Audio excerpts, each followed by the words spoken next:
बिहारी बाप की, उनसे बड़ा कोई नारायण नहीं है। जो हमको इस धराधाम पर लाए, उनसे बड़ा कोई नारायण।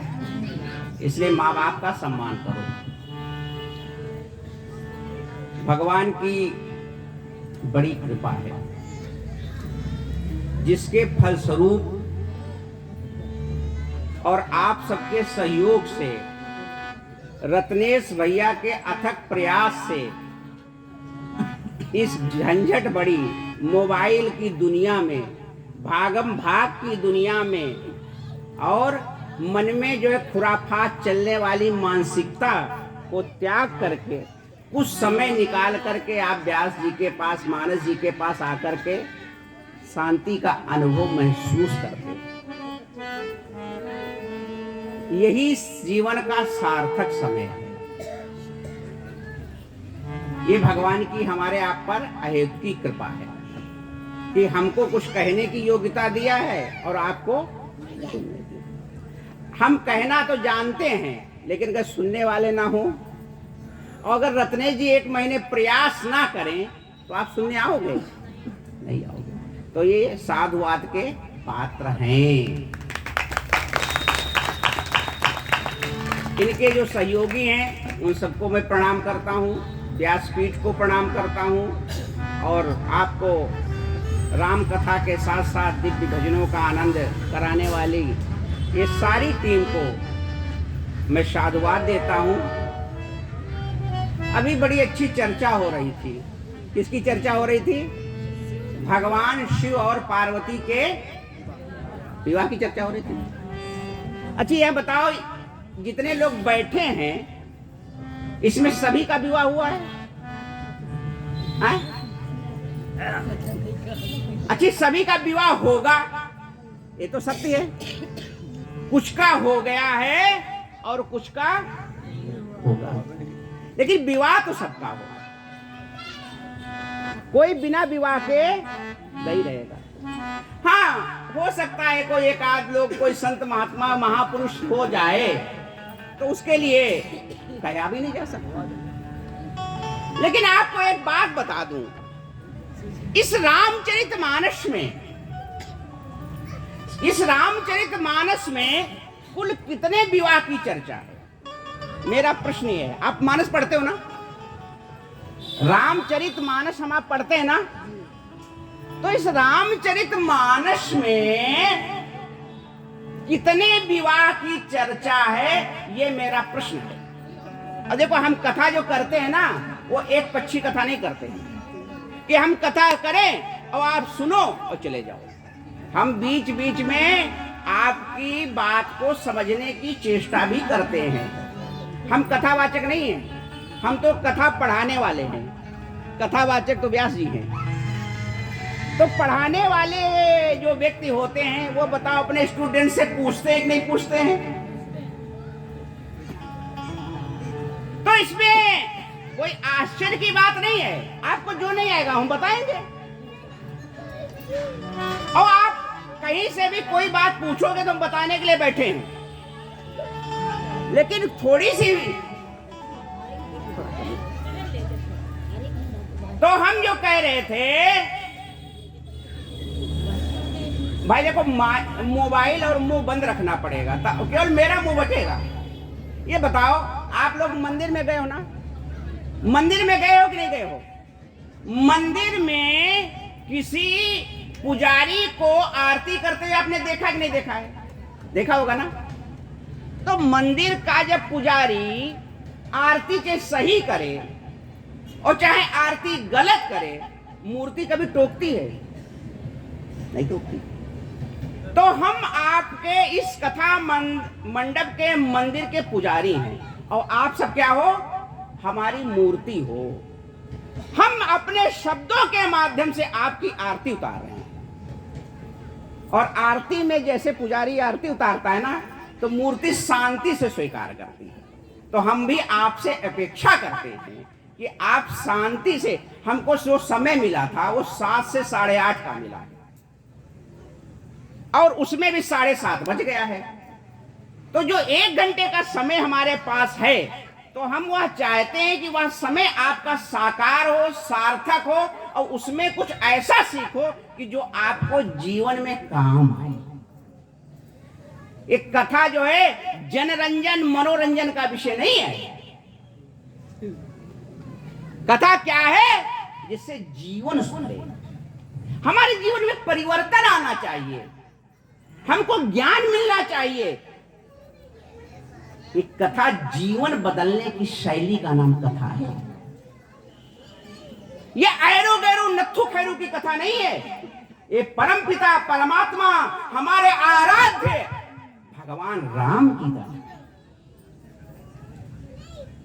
हमारे महतारी बाप की कथा है और हमारे जीवन से जुड़ी हुई कथा है। और अगर हमारे जीवन से जुड़ी कथा है तो ये हमारे जीवन में जो व्यथा है उसको भी समाप्त करता है। लेकिन क्या शर्त एक है, शर्त एक है कि सावधानी से सुनना पड़ेगा। मां सती ने सावधानी से नहीं सुना, उनका परिणाम क्या हुआ हमें बताने की जरूरत है। अगर सावधानी से कथा सुनी होती तो आज पार्वती विवाह की कथा में नहीं गानी पड़ती। असावधानी हुई और दुर्घटना, हमसे असावधानी हो गई तो हम 84 लाख योनियों में भ्रमित हो रहे हैं। कभी कुत्ता बन रहे हैं, कभी सुअर बन रहे हैं, कभी क्या क्या बन रहे हैं पता ही नहीं है। लेकिन बड़े भाग्य मानुष तनु पावा और यह सुर दुर्लभ, सुर माने देवताओं को भी दुर्लभ यह जीवन है। तो मैं क्या कह रहा था कि सबके विवाह तो हुए हैं। इस रामचरितमानस में 4 विवाह की चर्चा है। कितने? आप बताओ 4 विवाह किसके किसके पता है आपको? मानस में 4 विवाह की चर्चा है। अभी एक विवाह चर्चा आप सुन रहे थे ना, किसकी? किसका विवाह? भगवान शिव और किसका? पार्वती का। दूसरा विवाह बताओ किसका? किसकी चर्चा है दूसरे विवाह की? हाँ? राम और सीता जी, यानी हमारे महतारी और बाप की, हमारे महतारी और बाप की विवाह की चर्चा है। भगवान शंकर भी महतारी बाप हैं, लेकिन हमारे आराध्य राम जी, इसलिए उनको मैं अपने महतारी बाप कहता हूं।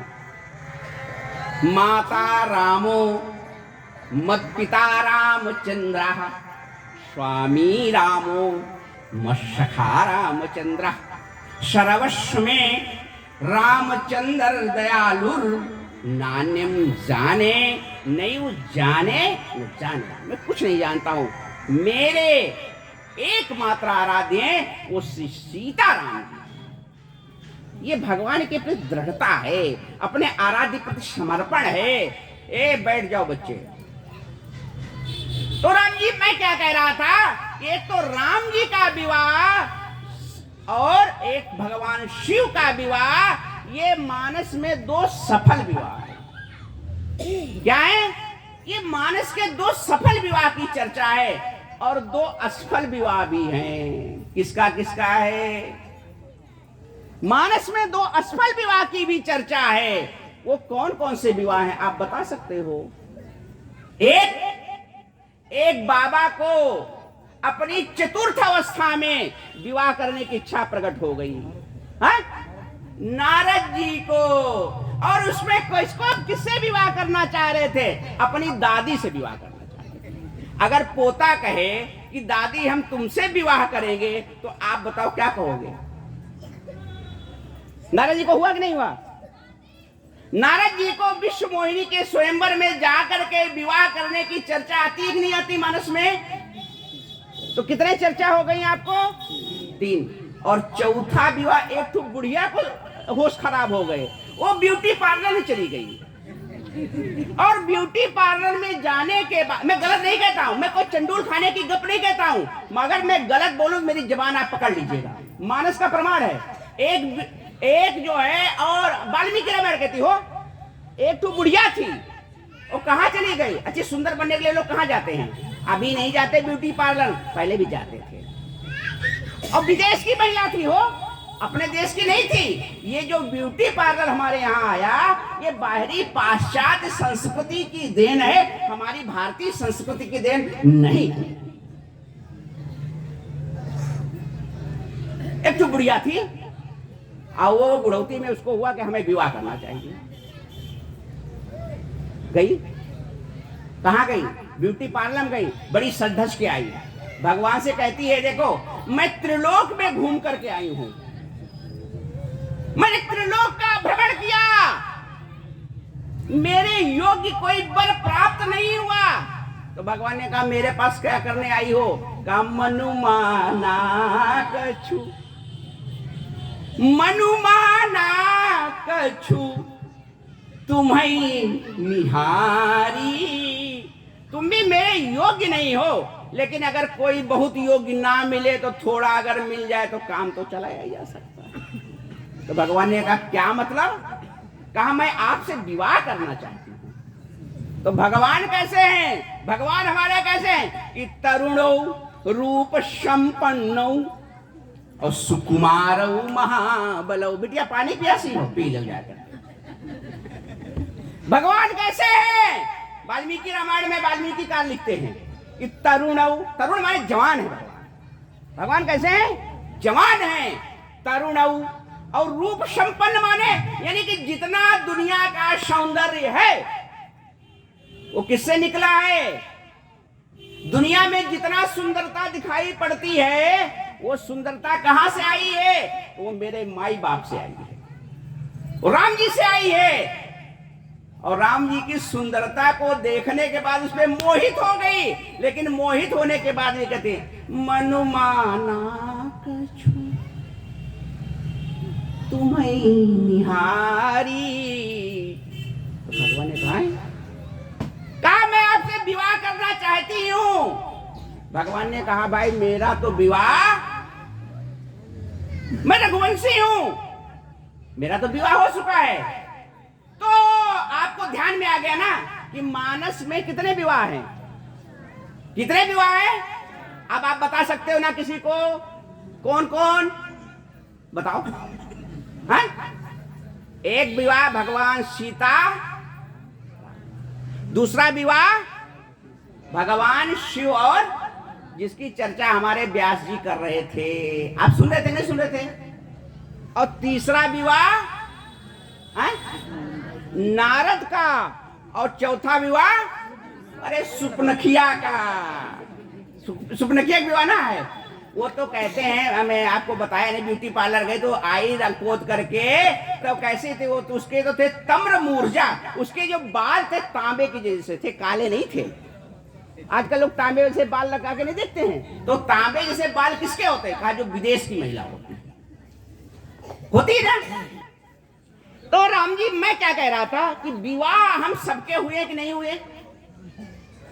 ये बताओ विवाह शब्द का अर्थ क्या होता है? विवाह शब्द है ना, यहां पढ़े लिखे लोग बैठे हैं।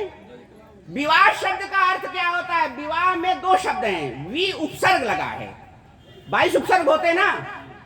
कितने उपसर्ग होते हैं? 22 उपसर्ग। और वह प्रापणे धातु है, यानी कि एक ऐसी जिम्मेदारी जिसको चाह करके आप जीवन पर्यंत ढोते रहो, छोड़ नहीं सकते हो। विशेषण वाहिते प्राप्यते इत विवाह, ये विवाह शब्द ऐसे बनता है। अच्छा एक बात और आपको बता दो, बड़ी आश्चर्य की, पूरे देश में हम जाते हैं और मैं शादियों में भी शरीक होता हूं। पूरे विवाह में 3 प्रकार के बाजा बजते हैं। कितने प्रकार के बाजा बजते हैं? 3 प्रकार के बाजा बजते हैं। देखो यहाँ हमारे ये सब बाजा बजाना, हमको बाजा बजाना नहीं आता है, हमको बाजा बजाना आता नहीं है, लेकिन हम बाजा वालों का सम्मान करते हैं। आपको जब बजाने की इच्छा तो हम चुप हो जाएंगे, ठीक है? आप भैया जब बताना हो तो इनको सुना देना भजन है, लेकिन जब भूमिका बना दे तब सुनाना, ठीक है? तो हम क्या बता रहे थे कि पूरे देश में विवाह में 3 बाजा बजते हैं। आप कौन कौन बाजा बजते बताओ? एक तो वो जो है ये लकड़ी ऐसी होती है, उसको क्या बोलते हो आप, जो ऐसे बजाई जाती है मुंह से? हाँ? बांसुरी होती है, वो बाजा एक अलग ही बजता है, विवाह में बजता है, बजता ही नहीं बजता है, शहनाई टाइप का। तो एक शहनाई बजती है, दूसरा बाजा होता है गोल गोल ऐसे ऐसे झमझम नहीं बजता है, उसको हमारे झुनझुना कहते हैं। क्या बोलते हैं? अब आप क्या क्या कहते हैं आप जानो। हम भी इसी राम बिहार में रहते हैं, बाहर नहीं रहते हैं, लेकिन हमारे गांव, हम हरदोई के रहने वाले हैं, तो वहां झुनझुना बोलते हैं। अब तुम्हारे यहाँ क्या बोलते हो तुम जानो? हाँ, झुनझुना ही बोलते हैं। दादाजी ने कहा तो झुनझुना बोलते हैं। और जी एक और चीज हो बजती है। क्या? वो एक गोल गोल होता है बड़ा सा, हाँ, वो ड्रम जैसे नहीं होता, ढोलक जैसा होता ही नहीं होता है ना, क्या होता हो? नागड़ा, नागड़ा होता है बता रहे। तो यानी कि एक पपीरी, एक झुनझुना और एक नगाड़ा। ठीक बिटिया, यही ना? अच्छा, आपने कभी ध्यान लगा के सुना कहता क्या है? वो कहता क्या है?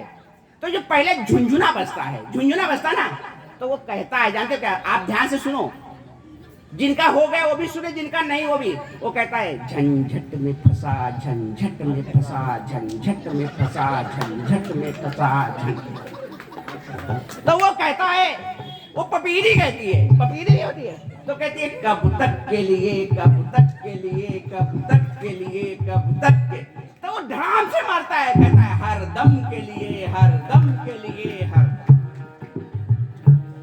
आप समझ गए?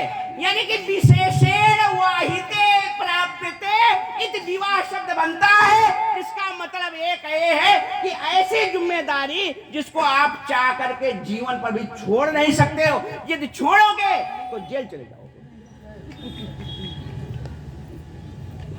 आप समझे? अच्छा ये बताओ, बात समझ गए ना? मैं हंसी के लिए नहीं कह रहा हूं, आपको दर्शन बता रहा हूं विवाह का। अब हमारा प्रश्न है, अब मेरा प्रश्न है, मानस में 4 विवाह की चर्चा है, इसमें 2 सफल विवाह हैं। किसका किसका बताओ? हाँ बताओ, 2 सफल विवाह हैं। भगवान शिव और पार्वती का ये क्या है? सफल विवाह है कि नहीं है? जीवन पर्यंत पार्वती जी साथ रही कि नहीं रही? और दूसरा भगवान किसका? श्री सीताराम जी का, यानी अपने महतारी बाप का सफल विवाह है। अच्छी 2 असफल विवाह है। 2 असफल विवाह है कि नहीं है? एक नारद का असफल विवाह है। चाह तो रहे थे बाबा जी बुढ़ौती में विवाह करना, लेकिन विवाह, भाई लड़का तो चाह रहा है कि विवाह हो जाए, लेकिन लड़की आखिरी में क्या करना पड़ा उनको? उनको क्या होना पड़ा? नारद को क्या बनना पड़ा? बंदर बनना पड़ा। पड़ा नहीं पड़ा? कपि आकृति तुम कीन हमारी और करी हैं कीस सहाय तुम्हारा। तुमने मुझे बंदर बना दिया है क्या? मैं तुमको श्राप देता हूं। यानी कि लड़का तो चाह रहा था विवाह करना, और लड़की क्या कर रही थी? लड़की तरफ से कोई सिंगल नहीं था, नो ऑब्जेक्शन लगी हुई थी, लेकिन बाबा बार बार उचक रहे थे, हमारे तरफ माला डाल दे, हमारे तरफ माला डाल दे, हमारे। तो उनको क्या बनना पड़ा? कहा बंदर। अगर लड़का हमारा किसी लड़की को जबरदस्ती प्रेम विवाह करना चाहेगा तो उसको बंदर बनना पड़ेगा। ये मानस का दर्शन है। अगर लड़की नहीं चाहती है और लड़का केवल चाहता है तो क्या बनना पड़ेगा? उसे बंदर बनना पड़ेगा। और अगर बिटिया चाहती है और लड़का नहीं चाहता है तो उसकी नाक कान क्या होगा? अगर लड़की चाहती है और लड़का नहीं चाहेगा तो उसकी नाक कान, यानी कि जो अपने समाज की मर्यादा है, घर की कुल खानदान की जो इज्जत है, वो क्या हो जाएगी? वो नीलाम हो जाएगी। बात समझ गए? इसलिए कभी भी प्रेम विवाह करने की सलाह और शिक्षा अपने बच्चों को मत दीजिएगा। ये मानस सिखाती है। मानस हमारा आराध्य ग्रंथ है, ये भी वेद का ही अंश है। इसलिए हम कभी रामचरितमानस नहीं बोलते हैं, हम श्री रामचरितमानस भगवान की जय बोलते हैं। रामचरितमानस भी भगवान है। जैसे हम राम की आराधना करते हैं, वेद की आराधना करते हैं, पुराण की आराधना करते हैं, ऐसे मानस की भी हम आराधना करते हैं। बोलो रामचरितमानस भगवान की। अब बहुत लोग ऐसे भी होंगे जिनको मानस का अर्थ ही नहीं पता होगा। मानस माने क्या होता है बताओ? मानस माने होता क्या है? नहीं मालूम? अगर किसी को मालूम हो तो बताओ, नहीं तो हम बताएंगे। मानस माने होता है हृदय। क्या होता है? मानस माने न रची, पांच उपाय है, रची महेश निज मानस राखा और पाई सुसमय शिवासन भाषा। और इसीलिए इसका नाम मैंने क्या रखा है? इसीलिए इसका नाम मैंने रामचरित मानस। ये हमारा आज का विषय नहीं है। अभी आज हमारा विषय क्या है? हम पहले देखो, हम आपको झूठ नहीं बोलते हैं, हम जो बोलना चाहते थे वो देखो लिख कर लाए थे। हमने कहा आज हम कुछ अलग बताएंगे, लेकिन जब यहाँ हम आए तो हमारा मन मूड बदल गया। हमने कहा कि आज हम विवाह ही बता दें जा करके। पहले हम बताना कुछ और चाहते थे, सही ईमानदारी से बता रहा हूँ। ये हम जटायु प्रसंग सुनाना चाहते थे, तो हमने कहा जटायु प्रसंग जो है रत्नेश के 9 तारीख को फिर तुमको बोलना है। तो हमने कहा 9 आएगा तो फिर बोल दिया जाएगा। आज हम खाली, आप हमारा भैया कर रहा था विवाह की चर्चा, तो हमने कहा जो ये चर्चा कर रहे हैं उसी चर्चा में हम भी शामिल हो जाएं। ठीक है, नदी की धारा अगर बह रही है, उस धारा की तरफ ये तैरना चाहोगे तो पार हो जाओगे, और धारा के विपरीत जाओगे तो डूब जाओगे। एक बार भैया कीर्तन करा दो, एक बार कीर्तन करा दो, जो आपको अच्छा लगे वो करा दो। हमारा नहीं कोई रे तेरे बिना राम, हमारा कोई तेरे बिना राम, हमारा नहीं कोई रे तेरे बिना राम, हमारा नहीं कोई रे तेरे बिना राम, कोई नहीं कोई नहीं कोई नहीं, कोई नहीं